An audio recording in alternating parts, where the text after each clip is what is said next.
Sun next ആപ്പിലൂടെ നിങ്ങളുടെ ഇഷ്ടപരമ്പരകൾ സംപ്രേക്ഷണ ശേഷം തികച്ചും സൗജന്യമായി കാണൂ. ഉടൻ സൺ നെക്സ്റ്റ് ആപ്പ് ഡൗൺലോഡ് ചെയ്യൂ.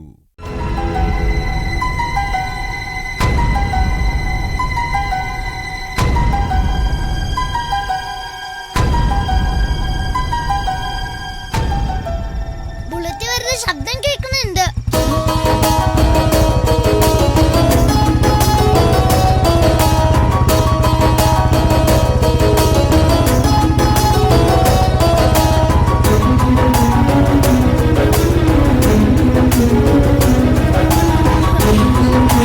ചേച്ചി,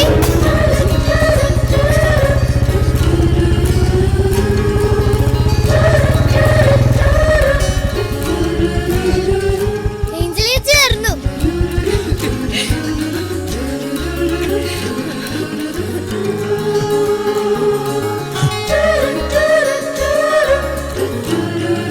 ഏഞ്ചൽ ചേച്ചി, ഏഞ്ചലേ, മോളെ ഏഞ്ചലേ, ഏഞ്ചലേ, വാ മോളെ, എന്റെ മോളെ,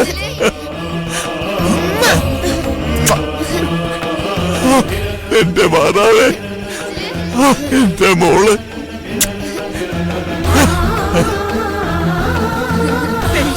മോളെ, ആനി, മോള്, മോളെ,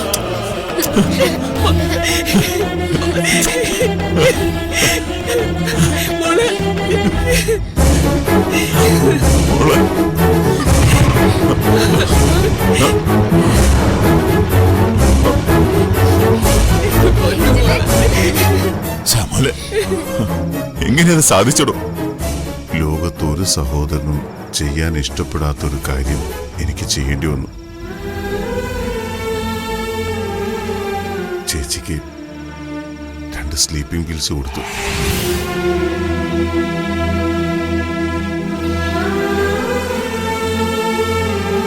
സോഫി ഉണരുമ്പോ ഏഞ്ചൽ മോൾ അന്വേഷിക്കത്തില്ലേ? അന്വേഷിക്കും. പക്ഷേ ചേച്ചി ഉണരുന്നത് ആ വീട്ടിലായിരിക്കില്ല.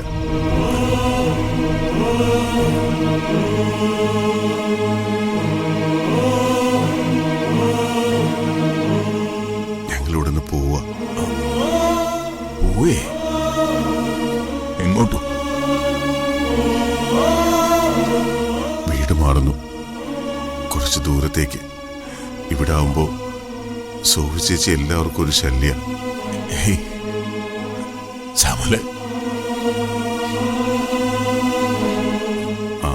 അങ്ങനെ ആരും പറഞ്ഞെന്നല്ല, പറയാതെ തന്നെ നമ്മളത് തിരിച്ചറിയണം.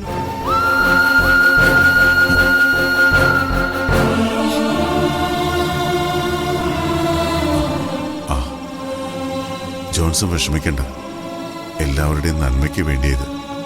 ഇവിടെ ആവുമ്പോൾ ഈ പരിസരങ്ങളൊക്കെ സോഫി ചേച്ചിക്ക് ഏഞ്ചലിനെ ഓർമ്മിച്ചുകൊണ്ടിരിക്കും. ചേച്ചി ഏഞ്ചലിനെ കൊണ്ട് മറ്റെവിടേക്കെങ്കിലും കടന്നു കളയാനും മതി. നമുക്ക് 2 കൂട്ടർക്കും തുല്യ നഷ്ടം.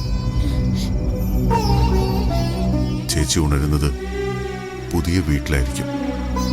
പുതിയ ലോകം, പുതിയ ചുറ്റുപാടുകൾ. ഏഞ്ചലിനെ അല്ല, കുഞ്ഞാറ്റയെ ചേച്ചി അന്വേഷിക്കാതിരിക്കില്ല. അതൊക്കെ ഉറക്കത്തിൽ കണ്ടൊരു സ്വപ്നമായിരുന്നുവെന്ന് ഞാൻ ചേച്ചിയെ പറഞ്ഞ് വിശ്വസിപ്പിച്ചോളാം. അല്ലെങ്കിൽ വിശ്വസിപ്പിക്കാൻ ശ്രമിച്ചോളാം. ഭ്രാന്ത് അങ്ങനെ ചില സൗകര്യങ്ങൾ കൂടി ചെയ്തു തരുമല്ലോ, അല്ലേടോ?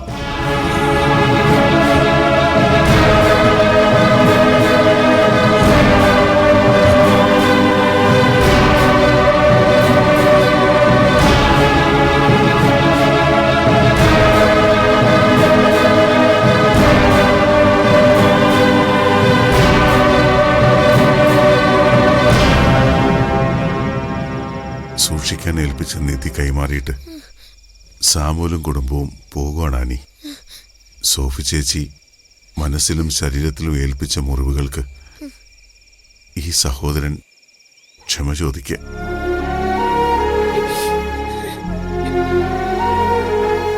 അപ്പോഴത്തെ ആവേശത്തിന് ഞാനും പലതും പറഞ്ഞു പോയിട്ടുണ്ട്.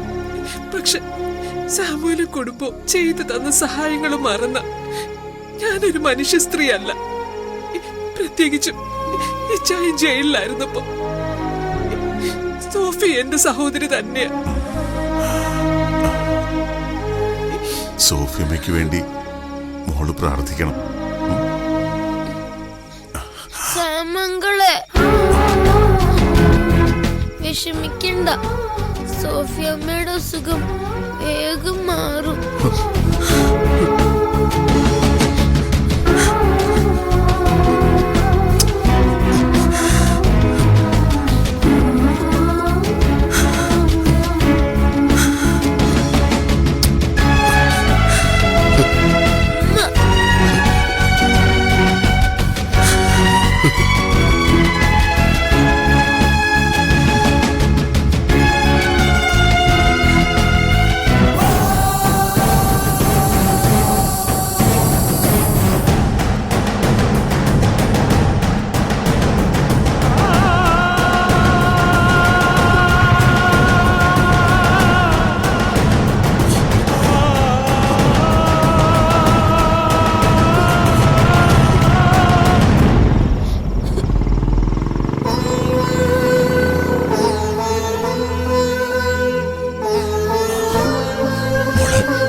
എന്റെ മാതാവേ,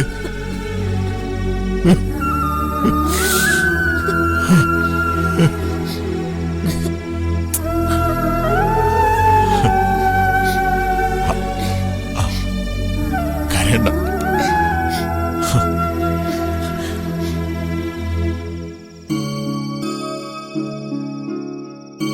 സാറമ്മച്ചി ഇത് കാണുന്നുണ്ടോ? എനിക്കിപ്പോ എത്ര അമ്മമാരാ? ആരുടെ കൂടെയാ ഞാൻ പോകേണ്ടത്? ആർക്കാ സന്തോഷം കൊടുക്കേണ്ടത്? അമ്മച്ചിക്കൊന്നും പറയാനില്ലേ? എനിക്കറിയാം, മാതാവിന്റെ കൂടെ ഇരുന്ന് അമ്മച്ചി എനിക്ക് വഴി കാട്ടുന്നുണ്ടെന്ന്, എനിക്ക് വേണ്ടി പ്രാർത്ഥിക്കുന്നുണ്ടെന്ന്. അതുകൊണ്ട് എന്നതാ ചെയ്യേണ്ടതെന്ന് മാതാവ് തന്നെ പറഞ്ഞു തരും.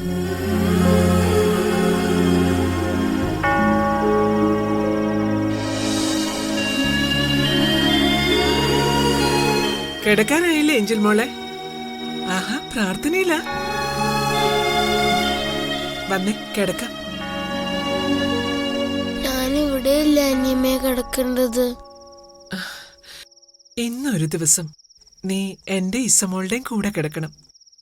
എത്ര നാളായി നിന്നെ ഒന്ന് ചേർത്ത് പിടിച്ച് കിടന്നിട്ട്.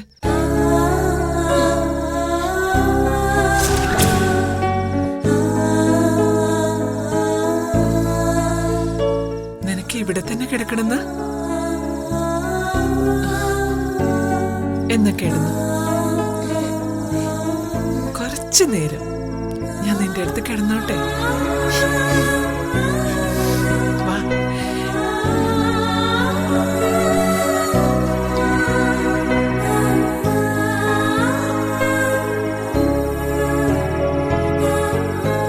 വാ കിടക്ക്.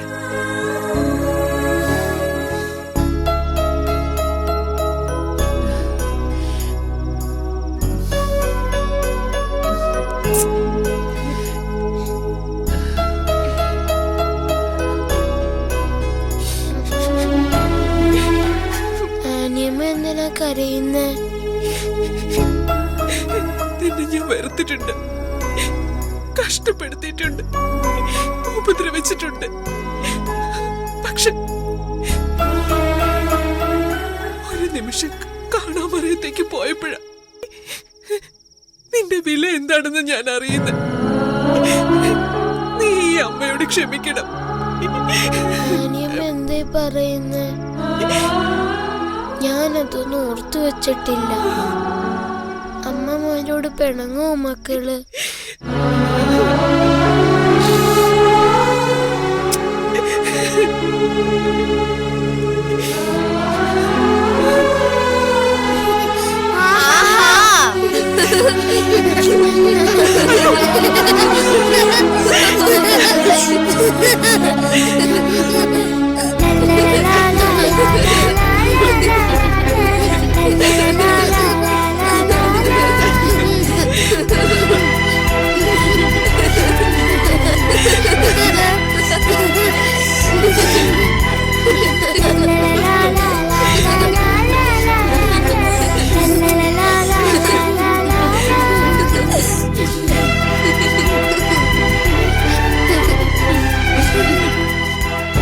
മതി മതി.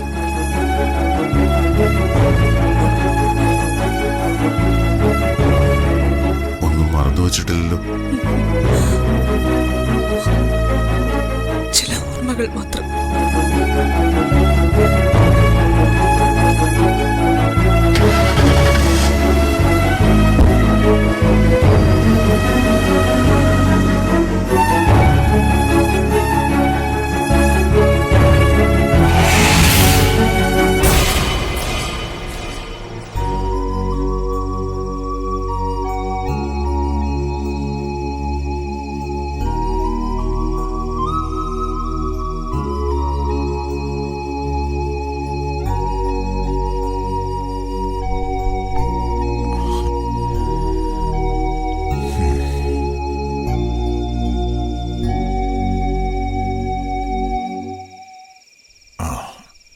കുട്ടികൾ ഉറങ്ങിയോ?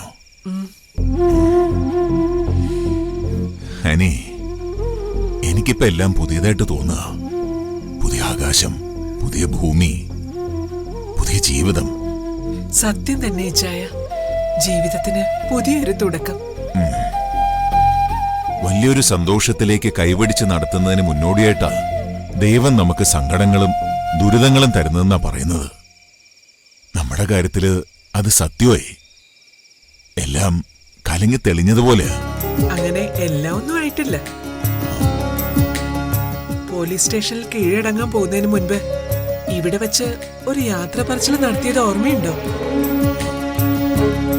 3 മക്കളുടെ പഠിത്തം, കല്യാണം, ഇതൊക്കെയായിരുന്നു ഉള്ളടക്കം. മറന്നിട്ടില്ല. അത് തന്നെയാ ഞാൻ പറഞ്ഞത്. ഒരു ദുരിതമുണ്ടായത് വലിയൊരു സന്തോഷത്തിന് കാരണമാവുന്നത്. മിക്ക മനുഷ്യരും ജീവിക്കുന്നത് ഇന്നത്തേക്ക് വേണ്ടിയാ. ഓരോ ദിവസങ്ങൾ കഴിഞ്ഞുകൂടും. 10-20 വർഷത്തിനപ്പുറം എന്നതാന്ന് ചിന്തിക്കാൻ പോലും മെനക്കെടത്തില്ല. മുന്നിലൊരു തടസ്സം വന്ന് നിൽക്കുമ്പോഴോ മുന്നോട്ടൊരു ജീവിതമില്ല എന്ന് തോന്നുമ്പോഴായിരിക്കും ജീവിതത്തിന്റെ കണക്ക് പുസ്തകം നോക്കുക. നമ്മളെ സംബന്ധിച്ച് അത് വട്ടപൂജയായിരിക്കും. മാതാവായിട്ട് നമുക്ക് വീണ്ടും ഒരു അവസരം തന്നിരിക്കുക. ഇനി കരുതി ജീവിക്കണം. എന്നാലും മുന്നോട്ടുള്ള ജീവിതത്തെപ്പറ്റി എനിക്ക് വലിയ ആശങ്കയൊന്നും തോന്നുന്നില്ല.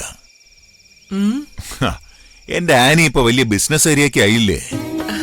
ഒന്ന് പോയി ചായ. മുങ്ങി താഴുന്നവൻ കച്ചി തുരുമ്പം കേറി പിടിക്കൂന്ന് കേട്ടിട്ടില്ലേ? അങ്ങനെ ആ ചായക്കട തുറന്നേ ഉള്ളൂ. എന്ത് ചെയ്താലും മണ്ടത്തരമായി പോകുന്ന ആനിക്ക് അത് നഷ്ടമൊന്നും ആയില്ലല്ലോ. അത്യാവശ്യം നീക്കിരിപ്പുണ്ടായി. മാതാവ് കൂടെ നിന്നൂന്ന് പറഞ്ഞാ മതി.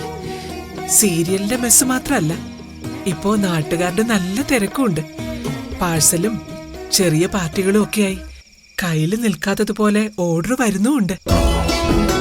ജോലിക്ക് ഷാജി ഒരാള് മാത്രം പോരാ നീ. 1-2 പേരെ കൂടി നിർത്തണം. പുതിയ ചില വിഭവങ്ങളോട് പരിചയപ്പെടുത്തിയാല് ഇനിയും കച്ചവടം കൂടും. നന്നായിട്ട് അധ്വാനിക്കാൻ മനസ്സുണ്ടെങ്കിൽ ഈ പറഞ്ഞതെല്ലാം ആ കടയുടെ വരുമാനം കൊണ്ട് തന്നെ നടത്താം. അതിന് മാതാവ് മാത്രം വിചാരിച്ചു പോരാ. പിന്നെ ഈ നിൽക്കുന്ന ആള് കട്ടിക്ക് സപ്പോർട്ട് ചെയ്യണം. പിന്നല്ലാതെ ഒരുപാട് ബിസിനസ് പരീക്ഷിച്ചെങ്കിലും നമ്മുടെ ഭാഗ്യം ആ ചായക്കടയാന്നാ എനിക്ക് തോന്നുന്നത്. നമുക്കതൊരു വലിയ ഹോട്ടലാക്കി മാറ്റണം. എന്നിട്ട് ജോൺസന്റെ മക്കൾക്കുണ്ടാവണം ഉറങ്ങാൻ വലിയ വീടും, പഠിക്കാൻ നല്ല സ്കൂളും, സഞ്ചരിക്കാൻ ഒരു കാറും ഒക്കെ. ഇതൊക്കെ കാണാനുള്ള ഭാഗ്യം എനിക്കുണ്ടാവോ? ഉണ്ടാവുക ഇനി. മാതാവെല്ലാം നടത്തിച്ചു തരും.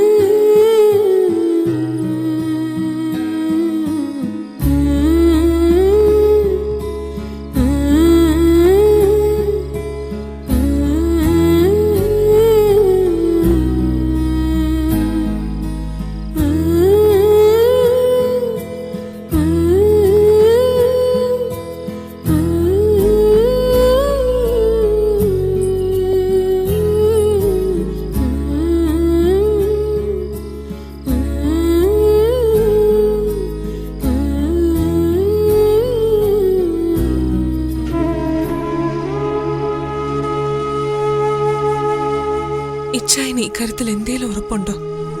കഴിഞ്ഞതെല്ലാം ഒരു സ്വപ്നോ തോന്നലോ ആയിരുന്നെന്ന് പറഞ്ഞ ചേച്ചി വിശ്വസിക്കുമെന്ന്? ഇച്ചായ, ബുദ്ധി ഉറയ്ക്കാത്ത പ്രായത്തിലുള്ളൊരു കുട്ടിയല്ല ചേച്ചി. പ്രായപൂർത്തിയായി ഒരു വിവാഹം കഴിഞ്ഞ് ഒരു കുഞ്ഞിനെ പ്രസവിച്ചതാ. ആ കുഞ്ഞിനെ കുറിച്ചുള്ള ഓർമ്മകളും ചിന്തകളും മാത്രമാ ചേച്ചിയുടെ തലയ്ക്കുള്ളിൽ. ആ ചേച്ചിയോട് ഒരു രാത്രി ഇരുട്ടി വിളിക്കുമ്പോ ഇത്രയും നാളും കൂടെ കൊണ്ടു നടന്ന കെട്ടിപ്പിടിച്ച് കിടത്തി ഉറക്കിയ കുഞ്ഞ് ഒരു തോന്നലായിരുന്നു എന്ന് പറഞ്ഞ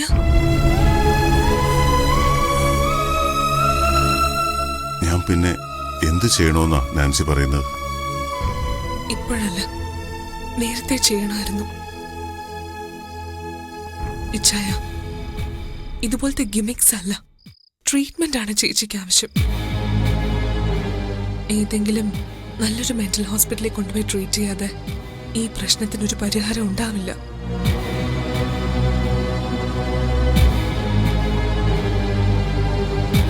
ഹാപ്പി ഹോമിൽ വെച്ച് ഇത് തന്റെ കുഞ്ഞാണെന്ന് പറഞ്ഞ് ചേച്ചി ഏഞ്ചലിനെയും കൊണ്ട് ചെന്നപ്പോ അതല്ല, ഇത് വേറെ കുഞ്ഞാണെന്ന് അവര് പറഞ്ഞിരുന്നെങ്കിൽ അവിടെ തീരുമായിരുന്നു ഈ പ്രശ്നം. തൽക്കാലത്തെ സമാധാനത്തെ കരുതി മിണ്ടാതിരുന്നതുകൊണ്ട് അവര് ചേച്ചിക്ക് ഉപകാരമല്ല, ഉപദ്രവമാണ് ചെയ്തത്. ചേച്ചി വയലന്റ് ആകുമെന്ന് പറഞ്ഞ് ഇച്ചായൻ ആനി ചേച്ചിക്ക് കുഞ്ഞിനെ കൈമാറാതിരുന്നപ്പോഴും അത് തന്നെ നടന്നത്. അന്ന് നീയും അനുകൂലിച്ചിരുന്നു അതിനെ. ശരിയാണ്, പക്ഷെ അതിത്ര ഡീപ്പായൊരു മെന്റൽ പ്രോബ്ലം ആണെന്ന് അന്ന് എനിക്കറിയില്ലായിരുന്നു. ഏഞ്ചല് കൂടെ ഉള്ളപ്പോ ചേച്ചി നോർമൽ ആകുമെന്നൊരു വിശ്വാസം ഉണ്ടായിരുന്നു ഇച്ചായന്. എന്നിട്ടതുണ്ടായോ? പ്രശ്നങ്ങൾ കൂടുതൽ വഷളായതല്ലേ ഉള്ളൂ. കുഞ്ഞിനെ തട്ടിയെടുക്കാൻ ആരോ വരുമെന്ന ഭയത്തിൽ ചേച്ചി ഉറങ്ങുന്നത് പോലുമില്ല. കെവിനെയും ആനി ചേച്ചിയും ഒക്കെ ആക്രമിച്ചു. ഒരു തലനാഴിരെ തെറ്റിയിരുന്നെങ്കിൽ ചേച്ചിയുടെ കൈകൊണ്ട് മരിച്ചേനെ ആനി ചേച്ചി. ഞാൻ ചെയ്തതെല്ലാം തെറ്റായിരുന്നെന്നാണോ നാൻസി പറയുന്നത്? അങ്ങനെ ഞാൻ പറയില്ല. ഇനിയെങ്കിലും ശരി ചെയ്യണമെന്ന് ഞാൻ പറയൂ. അതായത് ഞാൻ എൻ്റെ ചേച്ചിയെ ഇനിയും ഏതെങ്കിലും മെന്റൽ ഹോസ്പിറ്റലിലേക്ക് തള്ളിവിടണമെന്ന്. അവർക്ക് ചങ്ങലക്കിടാനും ഷോക്കടിപ്പിക്കാനും ഒരു പരീക്ഷണ വസ്തുവായിട്ട്. ഷോക്ക് ട്രീറ്റ്മെന്റ് ഒന്നും ഇപ്പൊ ഒരു മെന്റൽ ഹോസ്പിറ്റലും ഇല്ല ചായ. അതൊക്കെ തെറ്റിദ്ധാരണകൾ മാത്രം. നാൻസിക്ക് എന്തറിയാം മെന്റൽ ഹോസ്പിറ്റലുകളെ പറ്റി? സിനിമയിലോ സീരിയലിലോ അല്ലാതെ നേരിട്ട് കണ്ടിട്ടുണ്ടോ? അനുസരണ പഠിപ്പിക്കാൻ വേണ്ടി അറ്റൻഡർമാരും സെക്യൂരിറ്റികളും കൂടി ചേർന്ന് ചൂരൽ പ്രയോഗം നടത്തുമ്പോൾ ചർമ്മം മുറിഞ്ഞു വീണ് ജീവനു വേണ്ടി പിടയുന്ന നിലവിളികൾ കേട്ടിട്ടുണ്ടോ? സ്വന്തം വിസർജ്യത്തിൽ അഭിഷേകം ചെയ്ത് സെല്ലിനുള്ളിൽ പുഴുവരിക്കുന്ന മനുഷ്യ ശരീരങ്ങൾ കണ്ടിട്ടുണ്ടോ? ഞാനത് നേരിട്ട് കണ്ടിട്ടുണ്ട്, കേട്ടിട്ടുണ്ട്. ആ നരകയാതനയും പ്രാണവേദനയും സ്വന്തം രക്തത്തിൻ്റെതാകുമ്പോ അത് വെറും ഒരു കാഴ്ചയല്ല, നെഞ്ചിൽ കുത്തിയിറക്കിയ കത്തിയ. സോഫി ചേച്ചി, എനിക്ക് ആരും അല്ലെന്നാ ഇച്ചായൻ പറയുന്നതിന്റെ അർത്ഥം? ഞാൻ എങ്ങനെയെങ്കിലും ചേച്ചിയെ നമുക്കിടയിൽ നിന്ന് ഒഴിവാക്കാൻ നോക്കുകയാണെന്ന് അല്ലേ? നാൻസി, ഞാൻ മതി ചായ, തൃപ്തിയായി. ഒരു പെണ്ണും സഹിക്കാത്തതൊക്കെ സഹിച്ചു നിന്നതിന് എനിക്കുള്ള കൂലിയത്. പേരിനൊരു താലി കിട്ടിയെന്നല്ലാതെ ഭർത്താവിനോടൊന്ന് ചേർന്നിരിക്കാനോ മിണ്ടാനോ കഴിഞ്ഞിട്ടില്ല എനിക്ക്. വലിഞ്ഞു കയറി വന്ന വൃത്തികെട്ടൊരു ജന്തുവിനെ പോലെയാ ഇച്ചാന്റെ ചേച്ചി എന്നെ കാണുന്നത്. അടുക്കളപ്പുറത്ത് ചുരുണ്ട് കൂടുന്നൊരു പൂച്ചയ്ക്ക് പോലും ഇതിനേക്കാൾ പരിഗണന കിട്ടും. വെറുതെ നടന്നു പോകുമ്പോ ആരും തൊഴിക്കുകയോ ചവിട്ടുകയോ ഇല്ല. ഇതെല്ലാം മറന്ന് ഇച്ചാന്റെ ചേച്ചി ഞാൻ എന്റെ സ്വന്തം ചേച്ചിയെ പോലെ കരുതുന്നത്. എന്നിട്ടും നാൻസി,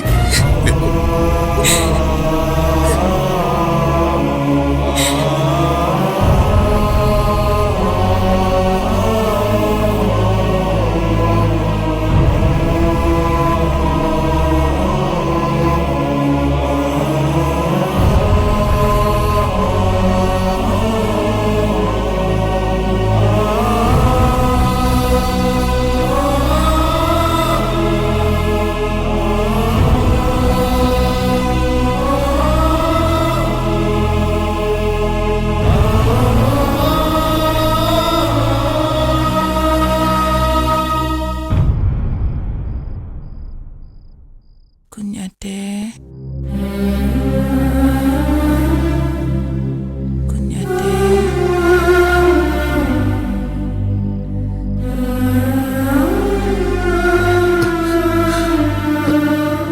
എന്തിനാ ചേച്ചി സ്വന്തം ജീവിതം ഇങ്ങനെ കല്ലിലടിച്ച് പൂക്കുല പോലെ തകർക്കുന്നത്? കുഞ്ഞാറ്റ പോയി, അവളെ ആരോ കൊണ്ടുപോയി. അവളിനി വരില്ല. ആ സത്യം മനസ്സുകൊണ്ട് അംഗീകരിക്കും. എന്തിനാ എല്ലാവർക്കും മുന്നിൽ ഒരു ഭ്രാന്തി വേഷം കെട്ടി ഇങ്ങനെ